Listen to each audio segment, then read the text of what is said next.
Ambati silks Kanchipuram sorry store now in Vijayawada. Exclusive పట్టు saris, సల్వాస్ and lehengas. ప్రపంచ cricket సామ్రాజ్యంలో తిరుగులేని రారాజుగా భారత్ అవతరించింది.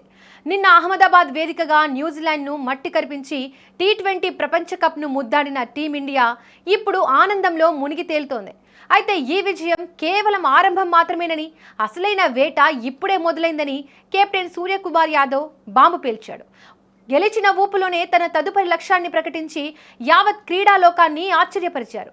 128 ఏళ్ల సుదీర్ఘ నిరీక్షణ తర్వాత ఒలింపిక్స్ బరిలోకి క్రికెట్ అడుగుపెడుతున్న వేళ అక్కడ కూడా త్రివర్ణ పతాకాన్ని రెపరెపలాడించడమే తన ఏకైక ధ్యేయమని సూర్య స్పష్టం చేశాడు.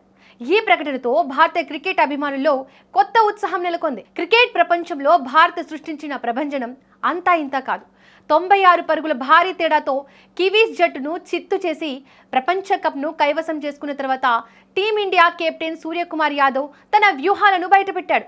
మనం కేవలం ప్రపంచ కప్లకే పరిమితం కాకూడదని, ఒలింపిక్స్ వేదికపై స్వర్ణ పతాకాన్ని సాధించడమే మన అసలైన టార్గెట్ అని పేర్కొన్నాడు. 2028లో అమెరికాలోని లాస్ ఏంజలస్ వేదికగా జరగనున్న ఒలింపిక్స్లో క్రికెట్ను చేర్చడం ఒక చారిత్రాత్మక నిర్ణయం. నిజానికి 1900 సంవత్సరంలో ప్యారిస్ ఒలింపిక్స్లో చివరిసారిగా క్రికెట్ కనిపించింది. ఆ తర్వాత మళ్లీ ఇన్నాళ్లకు ఈ క్రీడకు ఒలింపిక్ హోదా దక్కింది. అంటే దాదాపు ఒక శతాబ్దానికి పైగా కాలం తర్వాత ప్రపంచం మొత్తం చూసే అతిపెద్ద క్రీడా వేదికపై క్రికెట్ సందడి చేయబోతోంది. ఇది కేవలం ఒక ఆట మాత్రమే కాదు, భారత్ లాంటి దేశాలకు తమ క్రీడా శక్తిని చాటుకోవడానికి దక్కిన అద్భుతమైన అవకాశమని సూర్య భావిస్తున్నాడు. ఈ ఒలింపిక్లో క్రికెట్తో పాటు స్క్వాష్, ఫ్లాగ్ ఫుట్బాల్ వంటి మరికొన్ని క్రీడలు కూడా చేరుతున్నాయి.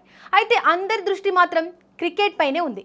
టీ20 ఫార్మాట్లో ఈ పోటీలు జరగనున్నాయి కాబట్టి ప్రస్తుతం ప్రపంచంలోనే అత్యుత్తమ టీ20 జట్టుగా ఉన్న భారత్కు స్వర్ణ పతాకం సాధించే అవకాశాలు మెండుగా ఉన్నాయి. 2028వ సంవత్సరంలోనే ఒకవైపు టీ20 ప్రపంచ కప్, మరోవైపు ఒలింపిక్స్ జరగనుండడంతో ఆ ఏడాది భారత క్రికెట్కు అత్యంత కీలకం కానుంది. ఒకే ఏడాదిలో 2 భారీ టైటిల్స్ గెలవాలనేది సూర్య ఆశయం. అయితే ఒలింపిక్స్లో పాల్గొనే జట్లకు అర్హత ప్రమాణాలు ఎలా ఉంటాయనేది ఇంకా స్పష్టత రాలేదు. ఐసీసీ ర్యాంకింగ్స్ ఆధారంగా జట్లను ఎంపిక చేస్తారా లేక క్వాలిఫైయర్ రౌండ్లు నిర్వహిస్తారా అనేది చూడాలి. ఆతిథ్య దేశంగా అమెరికాకు మాత్రం నేరుగా ఆడే అవకాశం దక్కవచ్చు.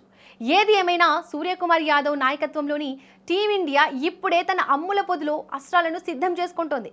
ఒలింపిక్ వేదికపై జనగణమన గీతం ఆలపిస్తూ స్వర్ణ పతాకాన్ని అందుకోవడమే ఇప్పుడు ప్రతి భారతీయ క్రికెటర్ కల.